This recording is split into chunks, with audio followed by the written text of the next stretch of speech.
Good day, colleagues. Today, I'm sharing an instructional package on the topic of rate of reactions. My presentation is focused on addressing difficult concepts and common alternative conceptions that students may have, as well as proposing targeted strategies to tackle them. Students often struggle with two difficult concepts in the topic of rate of reactions.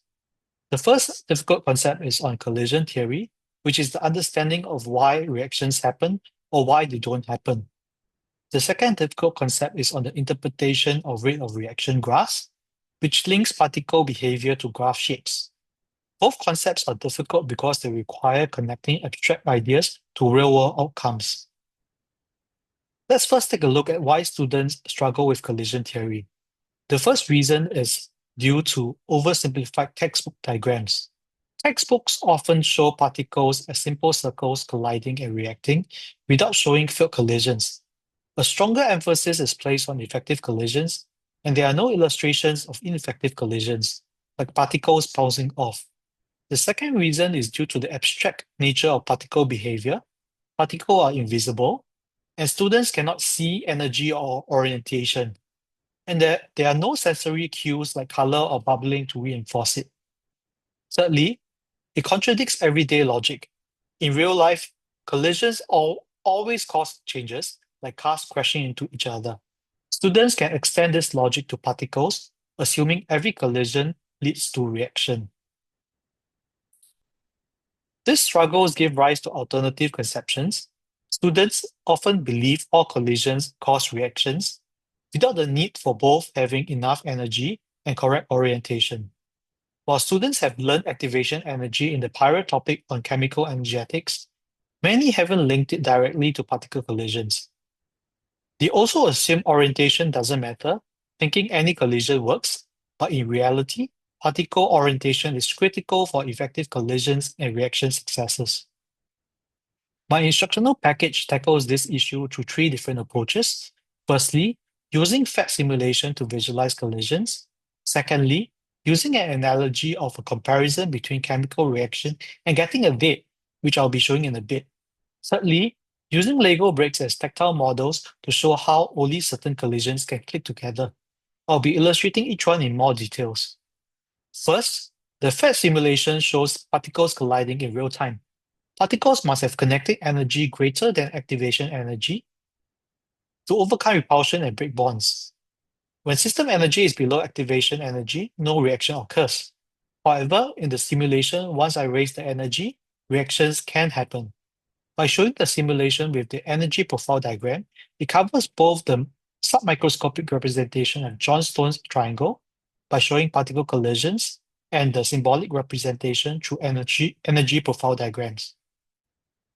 Next, the video How to Speed Up Chemical Reactions and Get a Date by Aaron Sams from YouTube uses humor and real-life encounters to explain how only some collisions are successful, reinforcing that not all collisions cause reactions. Let me show you a short part of the video of how it does so. Harriet was in high school studying between classes. She had lost track of time and was going to be late to class. Unbeknownst to her, Harold, who was just around the corner, was running late too. They both sprinted to class, and as it happened, sprinted directly into one another. Now, this was no small collision. They ran squarely into one another in such a way that he knocked the books right out of her hand. "I'm sorry," he said. "Let me help you with your books." He kindly helped her recollect her belongings and politely offered to walk her to class. And you'll never guess who went together to the dance later that year. Yep, those two. So as we can see from this example, the key to getting a date for the dance is to collide with someone and knock the books out of their hands. Now you're probably already aware that not all collisions lead to dates for the dance, thankfully. The collisions must have two important characteristics. One, correct orientation that allows books to be knocked from one's hands, and two, enough energy to knock the books out.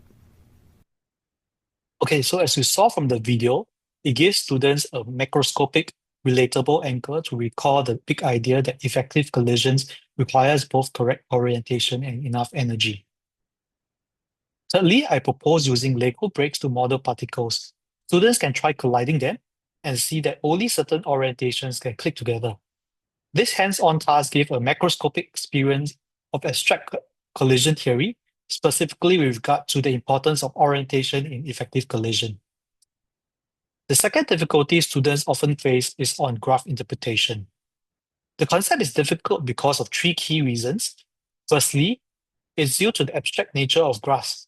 Students are often still developing math skills and struggle to link slope or gradient with rate. Secondly, the time versus amount graphs. They often confuse what's being plotted, as graphs may show mass of reactant loss versus time, or volume of gas produced versus time. Thirdly, linking collision theory to graphs. They find it difficult to connect particle collisions with the shape of the graph. These confusions may lead to alternative conceptions. Students may think that steeper curves means more product, not faster rate.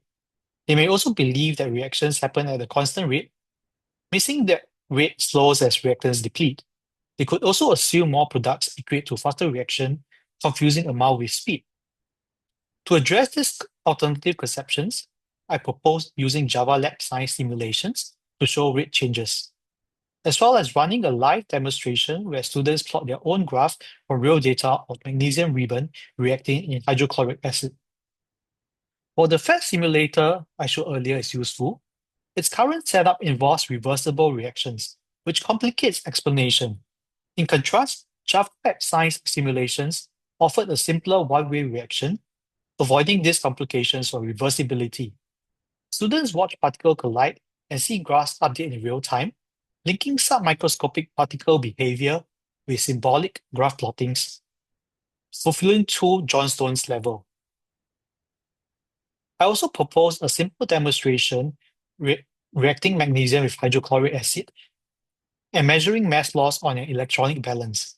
This can also be in the form of a YouTube video with pre-recorded data.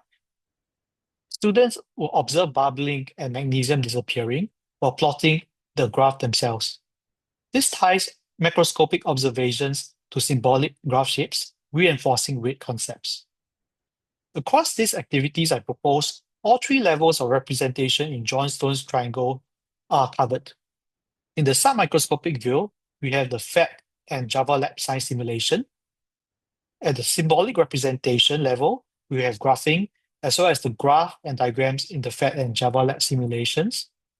And in the macroscopic view, we have the Lego bricks, the analogy of rate of reactions, and live demonstration. This integrated approach helps students build robust connected understanding, and together, these activities will be reinforced by lesson slides, notes, and worksheets. Finally, here comes the big picture. The MOE CPDD Chemistry Teaching and Learning Syllabus and Guide recommended 14 periods and 7 hours for the instruction of this topic. My 7-hour lesson plan progresses as follows.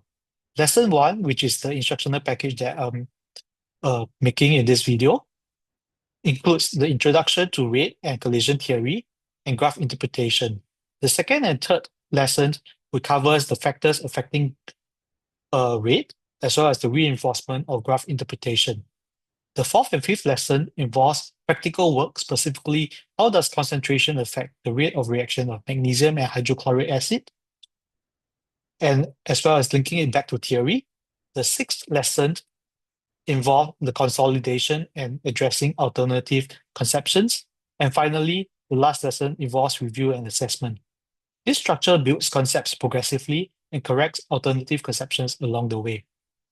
So that's my overview of the instructional package, designed to tackle both difficult concepts and common alternative conceptions in rate of reactions. Thank you.